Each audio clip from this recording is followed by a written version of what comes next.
उसके बाद डिसीजन लेने के बाद यहाँ से एनालाइज करता हूँ।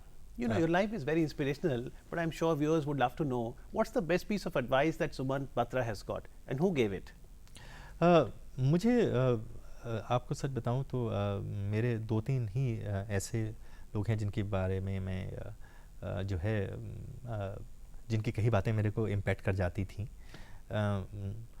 एक साहब थे, उनका नाम नहीं लूँगा, मैं उनसे एक बारी मिलने गया था, तो किसी काम के लिए उन्होंने किसी को फ़ोन किया था तो वो हुआ नहीं, तो मैं उनके पास पहुंच गया कि जी आपने फ़ोन किया था लेकिन हुआ नहीं। तो उन्होंने मुझे कहा कि मैं आपको एक एडवाइस देना चाहता हूँ कि मैं आपको रास्ता दिखा सकता हूँ लेकिन उंगली पकड़ के नहीं चलूँगा।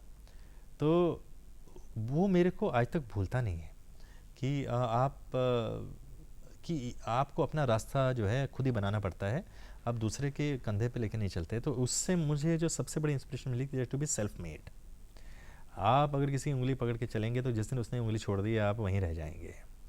सो आई थिंक मेरे को इनहेरेंटली हॉन्ट करता है वो, and therefore I have been completely self dependent. मैं इनफैक्ट जब मैंने अपना करियर ज्वाइन किया तो उस दिन मैंने डिसाइड कर लिया था मैं पेरेंट्स से हेल्प नहीं लूँगा। Although he is an agriculturist और वो होता है एग्रीकल्चर में तो आपका हक है ज़मीन से लेने का, लेकिन मेरे को अपनी प्राइड थी, सब कुछ है जैसे भी है।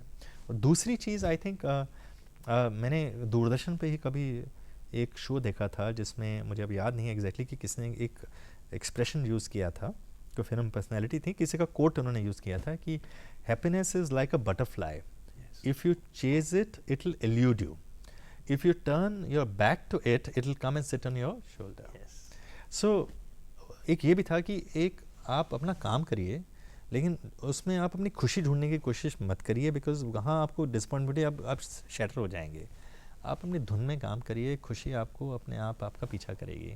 तो जैसे अब आप वकील हैं, आपकी मिसेज भी वकील हैं, तो घर में जैसे आप कह रहे हैं खाना मिलके बनाएं तो वकील वकील से ही बात करता है, कैसा माहौल है घर में? जी मेरे ख्याल से जब मैं एक्टिव प्रैक्टिस में था, लॉ प्रैक्टिस में, तो डेफिनेटली ज़्यादा चर्चा उस पर होती थी। आजकल उस चर्चा का दायरा बढ़ गया है, अब लिटरेचर से, आर्ट से, क्रिटिक्स से, डेली न्यूज़ से सब डिस्कस होती है। इनफैक्ट मेरा और मेरी वाइफ का एक रूटीन है कि बच्चों को स्कूल भेजने के बाद हम 1 घंटा चर्चा करते हैं। अच्छा। हम उसके बाद अखबार पढ़ते हैं, दोनों अपनी अलग अलग अखबार पढ़ते हैं और जो कल की न्यूज़ है उस पर चर्चा करते हैं पूरी, या करंट है जो कंट्रोवर्सीज हैं उस पर चर्चा करते हैं, जो हम जो चीज़ें कर रहे हैं उस पर चर्चा होती है। तो वो 1 घंटा हमारी बहुत डिबेट होती है, and she and I actually have quite different views at times about the world, but that only helps me bring objectivity in my decision making, or in fact she's a great support in that sense.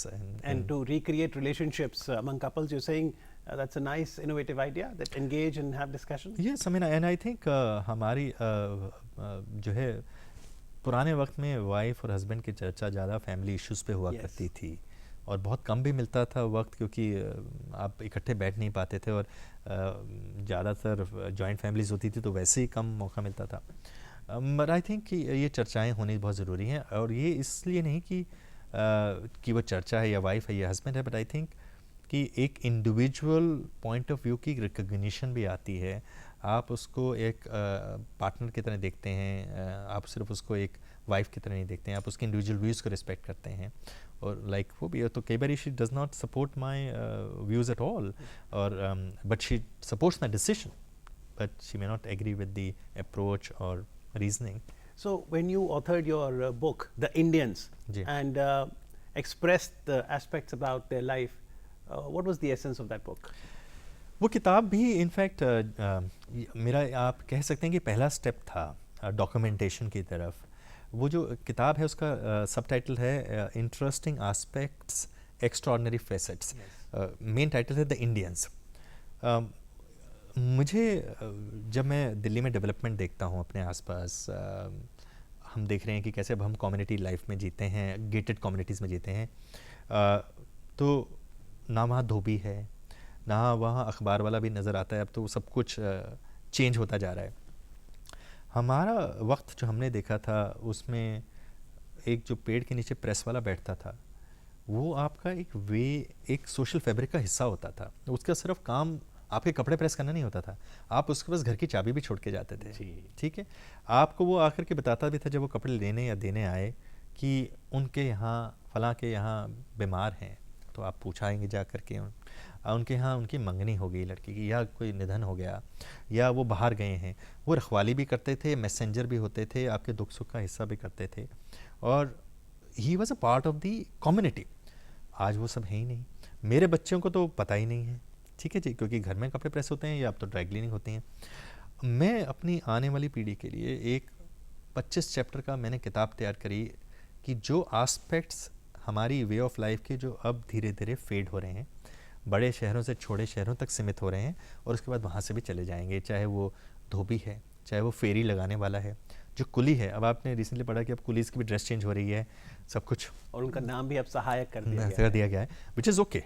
मगर उससे पहले क्या था, वो एक legacy है, और कैसे ये शुरू हुआ, कैसे कुली इज़ हेरिडिटरी। आप ये एक बार सिलेक्शन हो गया तो उसके बाद राइट है कि वो अपने सन इन लॉ या इसको दे सके, कितना वेट कैरी करते हैं, ये सब चीज़ें। तो मैंने वो सारा रिसर्च करके मैंने 25 चैप्टर ऐसे प्रोफेशंस, ऐसे लोगों पे बनाए कि जो अब धीरे धीरे लुप्त हो रहे हैं, और वो हमारे एक ज़िंदगी का हिस्सा थे, हमारे नेशन का एक हिस्सा थे, जो हमारे बच्चों को पता होना चाहिए आगे जा करके। पर इस ऑब्जेक्टिव की ओर अब समाज जागृत हो रहा है, और अगर मान लीजिए सुमंत काम कर रहे हैं और भी निजी क्षेत्र में काम हो रहा है, सरकार भी काम कर रही है, तो कल्चरल स्पेस की इंटीग्रेशन कैसे करें? जी, सरकार तो बहुत काम करती है, हमेशा करती रही है। सरकार की लिमिटेशन ये होती है कि वो जो है हर मिनिस्ट्री, हर डिपार्टमेंट एक अपने अपने तरीके से काम करता है, तो वो इंटीग्रेशन, एक वेब क्रिएट करना वो थोड़ा सा डिफ़िकल्ट भी होता है, चैलेंजिंग भी होता है, आप किसी को ब्लेम नहीं करेंगे। प्राइवेट सेक्टर में भी बहुत काम होता था शुरू से, बड़े बड़ी जो ऑर्गेनाइजेशंस होती थी, चाहे वो टाटा सन्स हैं, चाहे बिरला ग्रुप था उस समय, चाहे और मोदी ग्रुप थे, उन्होंने बहुत काम किया। फिर पिछले 30-35 साल में वो काम कम होना शुरू हुआ, बिकॉज और अपॉर्चुनिटीज़ आ गई, सब कुछ आ गया। जितने लोग अलग अलग जगह काम कर रहे हैं वो कोऑपरेट करें, ताकि एक चीज़ का बेनिफिट दूसरे को भी हो। It's not just about vertical, it's also about horizontal and also building the bridges so that I can walk from one vertical to the other, optimize on everything that we are doing by way. Isolation में काम करने की जरूरत नहीं है, और इसीलिए हमने एक नया इनिशिएटिव अभी लॉन्च किया है, जो मैं हम्बली सबमिट करूँगा कि मॉडर्न टाइम्स का सबसे एस्पिरेशनल इनिशिएटिव है कल्चरल आर्किटेक्चर बिल्ड करने का। उसका नाम ताज कलोकियम है, जिसमें हम लाइब्रेरीज़ डेवलप करने की बात कर रहे हैं, म्यूज़ियम्स की, पोइट्री की बात कर रहे हैं, और कम से कम 24 प्रोजेक्ट हैं जो हम उसमें लॉन्च कर रहे हैं। और मेरे को इतना सपोर्ट मिल रहा है कि मैं ओवरवेल्म्ड हूँ कि and that answers your question कि इतना लोगों में इंटरेस्ट है करने के लिए, और शायद ये होता है कि लोग वेट करते हैं कि कोई और करे, हम साथ जुड़ें। But this is very nice. It's very heartening that you mentioned that a lot of people have interest in integrating cultural space. But tell me, while one has to be passionate about doing all of this, how about making a business case to it? Do you think somebody can become an entrepreneur? Somebody can have a startup in this? अगर आप मेरे credentials में देखें तो मैं अपने आप को कल्चरल क्रिएटिव एंटरप्रेन्योर कहता हूँ, क्योंकि मेरी ट्रेनिंग है कि एज अ पॉलिसी लॉयर ही ये ट्रेनिंग हुई कि आप जो भी करें उसके टेंजिबल मेजरेबल आउटकम्स होने चाहिए। पहली बात ये, क्योंकि otherwise you are not investing properly, अगर उसका रिजल्ट आपको नज़र नहीं आ रहा है short term, mid term, long term में। और दूसरी बात कि आप जो भी करें वो सस्टेनेबल होना चाहिए। अगर आप सस्टेनेबल नहीं करेंगे तो वो एफर्ट आपका ख़त्म हो जाएगा कुछ देर बाद। और ये सब करने के लिए आपको उसमें एक एंटरप्रेन्योरल एलिमेंट लाना ही पड़ता है कि it should be revenue generating also. अगर आप स्पेंड कर रहे हैं, सिर्फ फिलैंथ्रोपिस्ट का मतलब ये नहीं है कि आपको सिर्फ स्पेंड करना है। Philanthropist has a different meaning also, which means they also have to earn to make it self sustainable. लेकिन जॉब सीकर से जॉब क्रिएटर का माइंडसेट शिफ्ट कैसे करें? आपने जब वकालत करी तब आप जॉब सीकर की मेंटालिटी हो सकता है तब भी हो, आज भी है कि कोई भी कोर्स किया तो होता है नौकरी मिल जाए। जॉब क्रिएटर कैसे बने?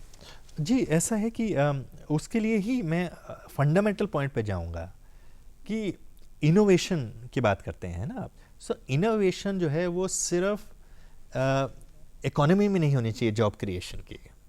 इनोवेशन जो है वो आपके हर जैसे कहते हैं जो इतना बड़ा स्पेक्ट्रम है एक नेशन का, जिसमें सोसाइटी भी है, कल्चर भी है, रिलीजन भी है, सब कुछ है, हर आस्पेक्ट में जो है एक इनोवेशन होनी चाहिए कि कैसे अपॉर्चुनिटीज़ क्रिएट करें। वो सिर्फ जॉब तक सहमत नहीं है, अपॉर्चुनिटीज़ क्रिएट होंगी तो जॉब्स भी होंगे। अब हमारे पास लोग जो काम करते हैं मेरे साथ, वो अच्छे अच्छे काम छोड़ करके आए हैं, क्योंकि उन्हें सोशल सेक्टर में काम करना था, उनकी क्रिएटिव इंस्टिंक्ट भी सेटिस्फाई होती है बिकॉज इतना क्रिएटिव वर्क हो रहा है, Yes. और they are also earning a salary, because without earning a salary you will not, and that has to be slightly competitive also, because it should not be something which is completely disassociated with the market best practice. तो आपको ऐसा model generate करना ही पड़ेगा जिसमें आप ऐसी चीज़ें opportunities create कर रहे हैं जिसमें रेवेन्यू जनरेशन भी है और स्पेंडिंग भी है, सेल्फ सस्टेनेबल मॉडल्स हैं. So now Sumant Batra is living his dream. For someone who's watched your interview so far and says, I am not living my dream as yet, what will you tell him? मैं दो बातें कहूँगा कि पहली चीज़ जो है वो है एक लीप ऑफ फेथ. आपको सक्सेस एक बेड़ी होती है जो आपको रोकती है, क्योंकि आपके जहन में कई सवाल आते हैं कि ओह अगर मेरे को 3 महीने बाद ये सैलरी नहीं होगी तो मैं ये कैसे करूँगा. कुछ तो प्लानिंग करनी ही पड़ती है, बिकॉज ये एक इमोशनल इशू सिर्फ नहीं है. मगर मैं ये कहना चाहूँगा कि चाहे आप कुछ भी करें, लीप ऑफ फेथ होना चाहिए, which should be backed by self confidence कि मैं जो भी करूँगा, अगर मैं यहाँ पे अपना करियर बना सकता हूँ तो मैं कहीं पे भी कुछ भी जाके कर सकता हूँ. And you made a very interesting point, Sumant. You said that when I take that leap of faith and pursue my passion and live my dream, then nature also helps us. Oh yes, that I can tell you out of my experience. In fact, कि nature will not only help and not only conspire, nature will come forward, hold your hand and make it happen. और ये मैं आपको अपने experience से बता रहा हूँ कि जो सपोर्ट है वो चल के आती है. अगर आप कुछ शिद्दत से कर रहे हैं, ईमानदारी से कर रहे हैं और अच्छे काम के लिए कर रहे हैं, जो आपकी जुनून आपकी आंखों में भी नज़र आता है जब आप बोलते हैं, तो आगे वाला मदद करेगा. मदद की कमी नहीं है, और मैं यहाँ तक नहीं पहुँच सकता था अगर मुझे मदद ना मिलती. I have today been able to build an infrastructure of support and partnership of people and institutions. I don't take credit for limited to myself only. Tell me, not from the point of being judgmental, but from the point of being aware of majority of people that you meet, do you think they're living their dream? And now I see, at least in cities like Delhi, I don't know about Bombay as much, but I certainly do in some cities, people are aspiring to, people are taking steps in that direction, चाहे वो छोटे steps हों या बड़े steps हों, वो कर रहे हैं. और अगर वो नहीं होता तो मेरे को इस तरह की सपोर्ट मोबिलाइज नहीं कर पाता मैं. ये वही लोग हैं जो अपनी ड्रीम को का रिफ्लेक्शन देखते हैं जो मैं कर रहा हूँ, या उसमें अपॉर्चुनिटी देखते हैं कि वो अपनी अलाइन कर सकते हैं ड्रीम, या वो मेरे व्हीकल बना सकते हैं मेरे प्रोजेक्ट को, अपनी ड्रीम को राइड कराने के लिए. So that is what is happening. Right. Sumant Batra, let me take this opportunity to congratulate you on the leap of faith that you've taken so far, and best wishes for the next leap of faith that you'll take in your life. And this morning, as the viewers watch Aaj Savere and have breakfast, I think you've given them enough food for thought. Thank you very much for joining us. Thank you so much, Amit, for having me. Thank you very much. Thanks.